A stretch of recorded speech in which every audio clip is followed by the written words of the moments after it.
Welcome back. This is Annie Andrews with The Arena, South Carolina's only progressive media company. And I'm here today with Kelsey Gastineau, who is a pediatrician in Nashville, Tennessee. Thanks for being here, Kelsey. Thank you so much for inviting me. This is just another milestone that we get to hit together, and I'm thrilled to be here. That's right. Full disclosure, Kelsey and I go way back.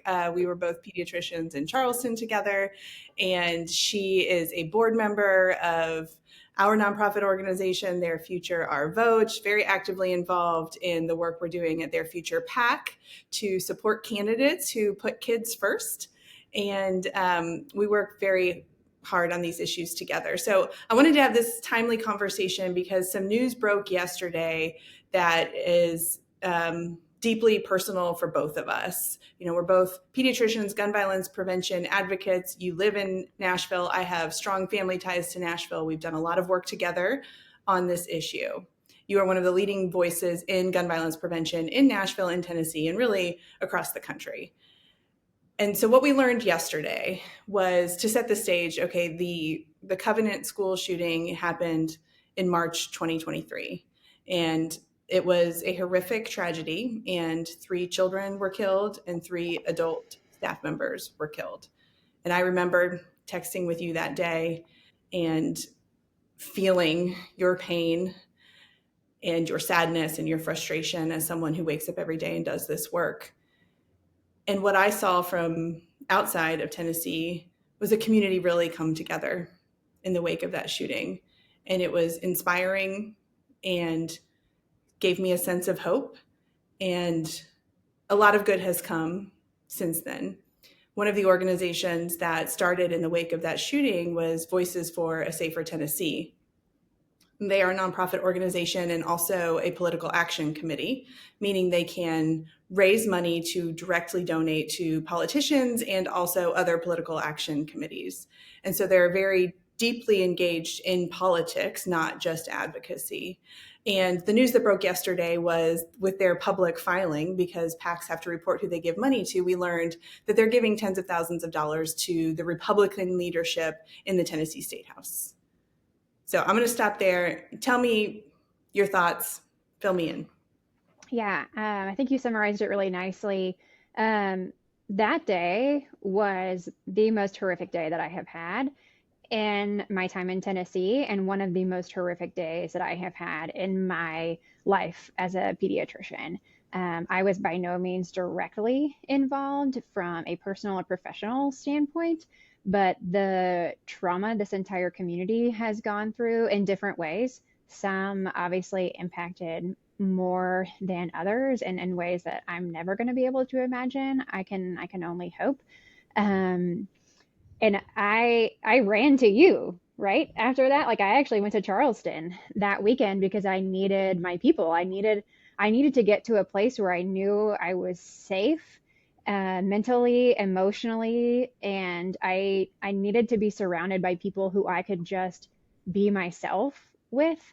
And that meant people I knew were doing the work, and that I could just really let loose and let my emotions be what they were, because it was a really emotional time. And you are so right that through that we have really come. We are starting to come out the other side. There is going to be it is a long road ahead, but one of my hopes was that we took this really tragic, terrible, broken feeling and started to build back together. And man, has this community started to do that. I have seen such humanity and folks I did not know. I feel so grateful and so blessed to have now met and now are starting to call my friends. There is an incredible community in this state and in this city of Nashville. So there, you can always find that silver lining. Um, and some of the organizations, I will say up front that there are space for everyone. There's space for everyone in this movement. It is important to have a lot of different conversations happening. And it's important to also just know who the people are that you're getting in the game with and getting your money, getting your money to. And this organization from the beginning has really made it clear that they want to be in the front. They want to be the one in the front, in the lead, out there, and it hasn't really been clear what exactly that was going to mean. And yesterday's filings really gave some clarity to some things that a lot of us have had suspicions about for a while. Yeah, and I think, the organization made a statement about the success of their strategy and that it was the only session where Tennessee did not expand gun rights, which is not true because they passed a bill to arm teachers, which is objectively bananas in the wake of a school shooting if you think that's the answer. We know what the answers are. We're both gun violence prevention researchers and advocates. We know the solutions. We just lack the political will to enact them, and we lack enough leaders with moral courage to do the right thing: background checks, red flag laws, secure storage laws. So, this organization, because they didn't form simply as an advocacy organization, a 501c3 or a 501c4. They formed as a political action committee, which tells us they're explicitly planning to give to politicians. And you and I are both deeply involved in a political action committee. In fact, our nation's only political action committee for children. And we are committed to only financially support candidates who are on the right side of these issues that matter so much to our nation's children. And of course, one of our hallmark issues is gun violence prevention. So it is possible to be an effective political action committee and stay true to your values if your values are in fact what you espouse your values to be. You and I know our PAC is never going to give to Republican leadership in Washington, D.C. until they're willing to do what needs to be done to protect the children of this country. Absolutely. And if you can paint a rosy picture out of what happened in either that special session and or our regular session this last year, then something is seriously wrong with the way you're considering what is happening here in this state. Arming teachers is not a win. Arming teachers put guns where our children are learning and playing, and that is a recipe for disaster. And the only reason that that's not happening is because our teachers, our parents, our community leaders are standing up, not our political, we don't use this word, our political appointees, because they are not leaders. And the fact that an organization can say that that was a win is deeply troubling. The fact that an organization can fund 77% of their money to people who not only stand in the way of real progress when it comes to gun safety, when it is deathly needed, we are in crisis mode. This isn't let's work for 10 years to incrementally make change. Listen, I'm a gun safety advocate. You're a gun safety advocate. We are here for incremental change. I celebrate every incremental win. That is how I stay in this fight. And this is a crisis. I cannot tell you how many children I have seen this year alone. I'm not a trauma surgeon. I'm not an ED physician. I'm not a PICU physician. I'm a general pediatrician that works in the hospital. And I have seen multiple gunshot victims in my practice. We are in crisis mode. So the fact that you're calling these sessions a win and that you're not calling it out for what it is, which is folks standing in the way for progress, then we need to have a different conversation. That's right. And there's something to be said. You and I are not opposed to bipartisanship. We recognize that bipartisanship is the way that we are going to achieve the meaningful change that we so desperately need. But bipartisanship is not giving tens of thousands of dollars to the architects of this horrific legislative session where they blocked any discussion, any markup of any bill that actually has evidence behind it, that those of us who are serious about doing this work support: background checks, secure storage laws, red flag laws. They did not let those bills go anywhere, despite the fact that our Democratic lawmakers worked night after night to draft beautiful pieces of evidence-based legislation. Those bills went nowhere. Instead, they focused on arming teachers. Yep, They got funded by Voices for a Safer Tennessee. They got money in their PACs. And I think it's important to talk about the numbers. So I'm going to pull that up because it's not just, oh, they gave $500 here, $500 there so they could get a meeting, because there is some aspect of needing to pay to play. But that's not what this is. So they gave $10,000 to Cameron Sexton's PAC. They gave $15,000 to the Lieutenant Governor Randy McNally's PAC, $5,000 to the Lamberth PAC, which is House Leader William Lamberth's PAC. And it's kind of painful, but they only gave $1,000 to the Senate Democratic Caucus. It's despicable. It is so problematic.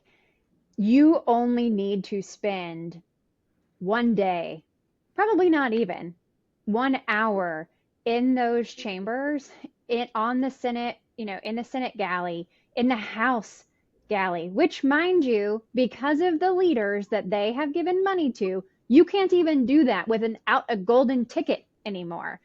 Our community, the taxpayers, can no longer sit and watch our politicians govern without being given a special Willy Wonka ticket, because these politicians refuse to let us see what's happening. But we do see them. We've had our eyes opened, we are watching, and we are not giving them that money. And I was telling you this before when we were chatting, that one of the things that is coming out of this that I have been really happy to see in the past year, honestly, is so many more folks coming up to me and saying, this is such an important issue. This is the issue I'm voting on. This is what I'm thinking about. I would love to talk to you more about this. And that almost nothing makes me happier than somebody stepping up and saying, I'm ready to get engaged. These are my friends from elementary school that we don't align on a lot of things, but this is something we can align on. These are my colleagues. These are my friends. These are my family members that are ready to have this conversation. Mm-hmm.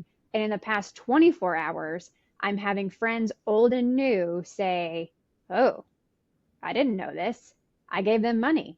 That's not what they said they were going to do with that money. This is not what I wanted to. I am only going to move forward with people that I trust.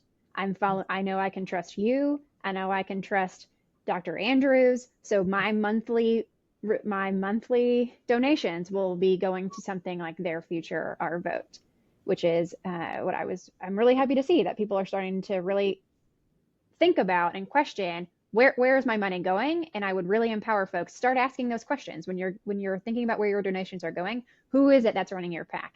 Who is it that's running that organization? You and I talk about this all the time. Follow that money. That's right. Follow the money, and you will find where their values lie. That's right. And it's unfortunate that we have a system of government and elections that money really drives everything. And that's a harsh reality. And that's why you and I have embarked on this path to run a PAC together along with the rest of our team. But that is the reality. And so money talks. And so that means something when Cameron Sexton sees that $15,000 check hit his PAC account, or $10,000 check hit his PAC account. Like, that's reinforcement. We're both also pediatricians and experts in child development. I'm also a parent of 3 children. Like, you're not going to change the behavior if they get positive reinforcement for the bad behavior. Yeah. They're just going to keep doing the bad behavior. That's what they want, the attention. They want the attention, and they are getting it. Absolutely. And I will say, what the world has seen of Tennessee is just the iceberg.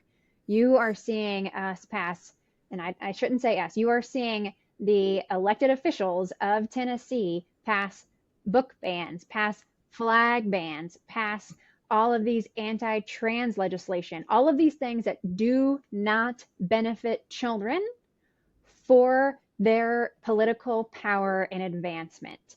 Just using children as political pawns, which drives us bananas, and then we give them money. That's not how we're going to change the world.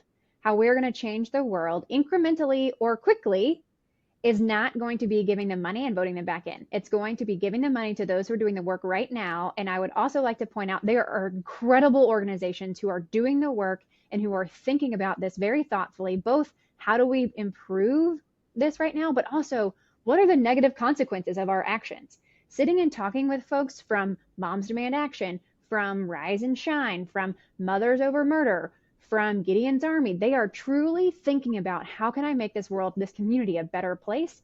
And what are the negative consequences that my actions may have? There's so much thought behind that.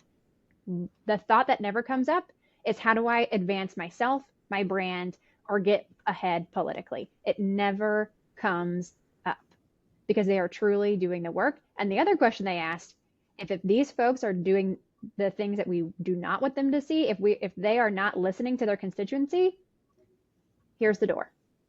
And so it's time to register, to show up, and to vote. I love that you were wearing that shirt and we just happened to decide to do this today. And you're like, oh, great, I'm in an advocacy Great. shirt. Yeah. Perfect. It was, we have that kind of connection, Annie, that it just felt like it was going to be that kind of day. Oh my goodness. It's been a day. And I think I want to reiterate two really important points. One, you said at the top, which is there is room for everybody in this movement. And we desperately need a diverse coalition of people working on the public health crisis that is gun violence. And so for people to react to the tragedy in Nashville and get off the sidelines, more power to you. Thank you for deciding Absolutely. to activate and to do something. You and I have both had our moments where we decided to get off the sidelines, and we need more of that. But what we don't need is corruption in this movement. What we don't need is people working against us who are claiming to be working with us. And it's hard to know, is this nefarious? Is this naive? I don't know. But I think the point is we need to be careful about who we're aligning ourselves with. We need to be careful about how we're spending our resources, both financial and our precious resource of time, energy, and passion. And we have to find the people who are doing the real work. And you and I are both so blessed to know so many incredible people who wake up every day and do the backbreaking, unglamorous work of daily gun violence prevention.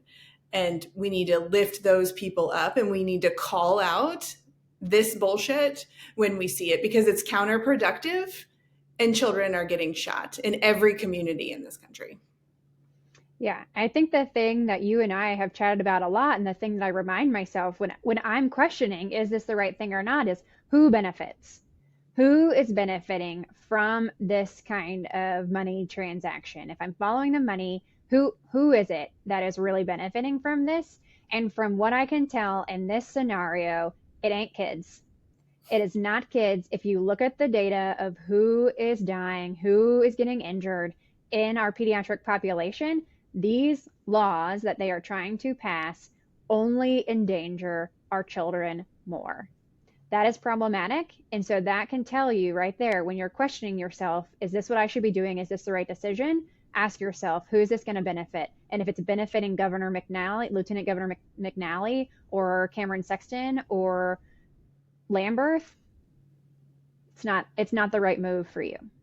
If your true north is protecting kids. Well said. Well said. And I hope that people listen to this conversation. I hope people pay attention to, I think there's going to be more to come out of the story, out of reporting from Nashville. And I hope it is a cautionary tale, number one. And I hope the people involved have enough of a sense to do some self-reflection and really think about, because there are also secondary negative consequences to this, because they're sucking up resources from your community. They're sucking up the air in the room by getting the earned media attention and the attention from the celebrities involved. And there's so many people doing the real work, doing the actual work, who understand the problem, who take the time to listen before they speak. And those are the people that need to be lifted up and need to be supported financially and otherwise. Absolutely. And we have seen such an incredible movement of new faces coming to the political sphere here in Tennessee, especially women candidates across the board, folks running at the state level, at the federal level. Those are the folks who need our support and money the most. We need fresh faces. We need fresh ideas. And now is the time to support them with our time, with our money, with all of those precious resources. And so that's what I would plead. Let's start thinking about, how do we do that? And I will be honest, there are some amazing human beings within that organization, within Voices. I've met with them, I've talked to them. I truly think that a lot of people's hearts are, and intentions are in the right place, but that strategy is harmful, and it is not going to help our kids stay alive and stay out of the hospital and keep them into the schools in a safe way. So we need to be thinking about, how do we do this productively, and how do we support the folks who are either doing gun violence prevention work in the back-breaking way, the unglamorous way that you were talking about, and how do we support these new folks who have amazing ideas and who don't have that robust foundation yet, because that's where we're going to see this change really start to turn. And that's how we impact the communities that are disproportionately burdened by this public health crisis. And the evidence-based work that you do every day is doing that. And the community partnerships you've developed in Nashville, you all are doing that. And it's just heartbreaking to see, this harmful, counterproductive strategy playing out in your community. Yeah. We will move forward. We will move ahead. We will learn. As I was saying, a lot of my friends have reached out to me that this is not something that they knew. And so all this is going to do is make more informed, more passionate voters and donators. And that's exciting to me. The more educated, the well-informed we can be, the more powerful this coalition is going to be. So I'm excited to see what we have in this next chapter as we get ready for November and beyond. That's exactly right. That's exactly right. Well, thank you so much for your time and your insight. And I look forward to having you on as a guest on the podcast, Their Future Our Pod, very soon as well, to dive a little deeper. I can't wait. See you then.